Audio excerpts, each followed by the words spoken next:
പിണറായി വിജയൻ എന്നല്ല, പി വിജയൻ എന്നാ പറഞ്ഞിട്ട്. അങ്ങനെ അങ്ങനെ പി വിജയൻ എന്ന് പറഞ്ഞിട്ട് ആൾക്ക് മനസ്സിലാകാതിരിക്കരുത്. അപ്പോൾ മുൻ മുഖ്യമന്ത്രി എന്ന് കൃത്യമായിട്ട് പറയുന്നത് എന്താണ് അങ്ങനെ പറയാനിടയായിരുന്നു? എൻ്റെ മകളാണ് വീണ എന്നുള്ള കാര്യത്തിൽ ആർക്കും സംശയമില്ല, അതിനെപ്പറ്റി തർക്കമല്ല. പക്ഷെ എന്തിനാണ് എൻ്റെ പേര് ഈ സ്ഥാനപ്പേരടക്കം വെച്ചുകൊണ്ട് അതിൽ പറഞ്ഞത്? എന്താണ് അങ്ങനെ ഒരു വിചിത്രമായ നിലപാട് ഉണ്ടാകാൻ കാരണം? ഒന്ന് തിരിക്കട്ടെ, അങ്ങനെ ആയാൽ തന്നെ എന്ത് കാരണത്താലാണ് ഇത്തരമൊരു പ്രസ്താവന നേരത്തെ കൊടുക്കൽ? ചെയ്യാൻ പാടില്ല നടപടിയാണല്ലോ. അപ്പൊ നമ്മുടെ സംസ്ഥാനത്ത് ഇത്തരം കാര്യങ്ങളിൽ ഞാനുമായിട്ട് ബന്ധപ്പെട്ട കാര്യങ്ങളാകുമ്പോൾ ഏതെങ്കിലും തരത്തിൽ എൻ്റെ അടുത്തേക്ക് കൂടി എത്തിക്കാൻ പറ്റുമെന്ന് ചിന്തിക്കുന്ന പല ആളുകൾ കാണുമല്ലോ. അങ്ങനെയുള്ളതിൽ ഏറ്റവും അധികം എന്നോട് വലിയ ഇത്തരം താല്പര്യം പ്രകടിപ്പിക്കുന്ന ചില മാധ്യമങ്ങളുണ്ട്. അതിലൊന്നാണ് മലയാള മനോരമ. മാമൻ മാത്യു ആണല്ലോ അതിൻ്റെ തലപ്പത്തിരിക്കുന്നതാണ്. മാമൻ മാത്യുവിന് മലയാള മനോരമയിൽ നിയന്ത്രണമില്ലാന്നൊന്നും ആർക്കും പറയാൻ കഴിയില്ല. ഇവര് സാധാരണ നില വിട്ടാണല്ലോ പെരുമാറിക്കൊണ്ടിരിക്കുന്നത്. എവിടുന്ന് കിട്ടിയ തെളിവിന്റെ അടിസ്ഥാനത്തിലാണ്, ഏത് അന്വേഷണ ഏജൻസി കൊടുത്ത തെളിവിന്റെ അടിസ്ഥാനത്തിലാണ് വീണ പണം ഈ പറയുന്ന ഭർത്താവ് മുഹമ്മദ് റിയാസിന്റെ അക്കൗണ്ടിലേക്ക് മാറ്റിയെന്ന് പറഞ്ഞത്? ഏത് തെളിവിന്റെ അടിസ്ഥാനത്തിലാണ് റിയാസ് പണം ഹവാലിയായിട്ട് ഉപയോഗിച്ചിരുന്നോ, അങ്ങോട്ട് അയച്ചിരുന്നോ? അതൊക്കെ റിപ്പോർട്ട് ചെയ്തു. ഇപ്പോൾ നിയമ നടപടിക്ക് റിയാസ് തയ്യാറായില്ല എന്നുള്ളതല്ല എൻ്റെ വിഷയം. എങ്ങനെയാണ് നമ്മുടെ കേരളത്തിലെ പ്രധാനപ്പെട്ട മാധ്യമങ്ങളിൽ ഒന്നായ മാമൻ മാത്യു നേതൃത്വം കൊടുക്കുന്ന മലയാള മനോരമക്ക് ഇത്തരത്തിൽ ഒരു ശരിയല്ലാത്ത വാർത്ത കൊടുക്കാൻ കഴിഞ്ഞത്? അവർ സൃഷ്ടിക്കല്ലേ വാർത്ത? അങ്ങനെ വാർത്തകൾ സൃഷ്ടിക്കലാണോ നമ്മുടെ മാധ്യമങ്ങൾ ചെയ്യേണ്ടത്?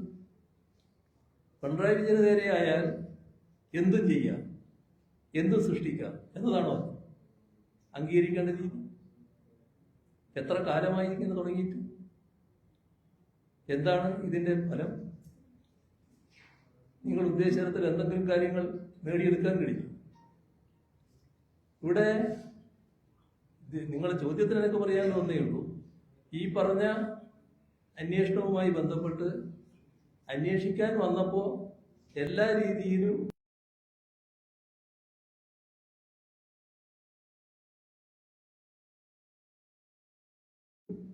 വീണ സഹകരിച്ചിട്ടുണ്ട്.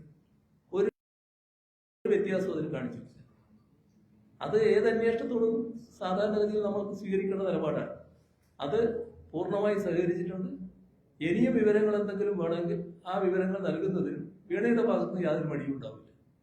എന്നെ സംബന്ധിച്ചിടത്തോളം ഒരു കാര്യം ഉറപ്പാണ്. അതുകൊണ്ടാണ് ഞാൻ നല്ല ആത്മവിശ്വാസത്തോടെ തന്നെ പറയുന്നത്. അത് മാമൻ മാത്യു മനസ്സിലാക്കുന്നത് നല്ലതാണ്. അതുകൊണ്ടാണ് മാമൻ മാത്യുവിന്റെ പേര് ഞാൻ പറയുന്നത്. മാമൻ മാത്യു എൻ്റെ അടുത്ത സുഹൃത്താണ്, അല്ലാത്തതുകൊണ്ടല്ലേ. അയാളും കാര്യങ്ങൾ മനസ്സിലാക്കണമല്ലോ.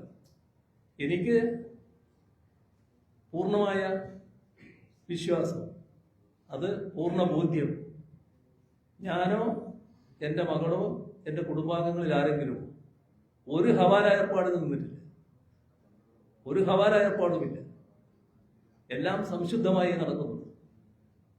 ഞാൻ നേരത്തെ പറഞ്ഞൊരു വാചകമുണ്ട്, ഈ കൈകൾ എല്ലാ കാലത്തും ശുദ്ധമാണ്, ഇനിയും ശുദ്ധമായിരിക്കും. ഇതിൽ കറവറിന്റെ ആക്കാം എന്ന് ധരിക്കണ്ട. അതുമാത്രമേ മാമൻ മാത്യുയോടും മലയാള മനോരമയോടും നമുക്ക് പറയാം. അപ്പൊ ബാക്കി നമുക്ക് പിന്നീടാകാം. ബാക്കി ഇനിയാണോ വെക്കട്ടെ?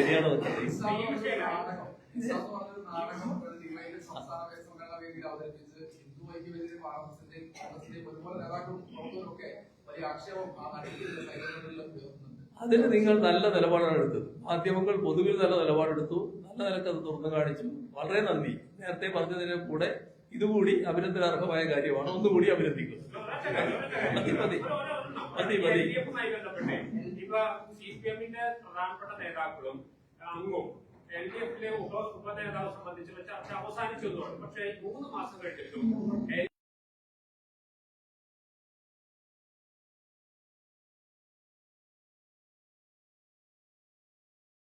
LDF എന്ന രീതിയിൽ ഒന്നിച്ചു പോകാനോ വിഷയങ്ങൾ ഏറ്റെടുക്കാനോ കഴിയുന്നില്ല. CPIക്ക് ബോധ്യപ്പെടുന്നില്ല എന്നുണ്ടോ?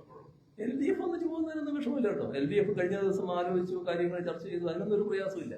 ഇത് LDFന്റെ ഉപനേതാവ് എന്ന് പറയുന്നത് LDF നേതാവ് എന്ന നിലക്ക് സ്പീക്കർ പറഞ്ഞത് ഒരു കത്ത് കൊടുക്കേണ്ട കാര്യം മാത്രമേ ഉള്ളൂ. ആ കത്ത് ഞാനാണ് എഴുതി കൊടുക്കേണ്ടത്. അത് കൊടുത്താൽ ഉപനേതാവ് വരും. ആ കത്ത് ഞാൻ കൊടുത്തോളാം, നിങ്ങൾ CPI ഇപ്പോഴും ബോധ്യപ്പെടുന്നില്ല. അതൊക്കെ ബോധ്യപ്പെടും, ഒരു പ്രശ്നം. ആ കാര്യത്തിൽ വിട്ടുവീഴ്ചയില്ല CPM. ബാക്കി പിന്നെ പറയും, കത്ത് ഞാനല്ലേ എഴുതി കൊടുക്കുന്നത്. കത്ത് CPI നേതാവിന്റെ പേരാണോ CPM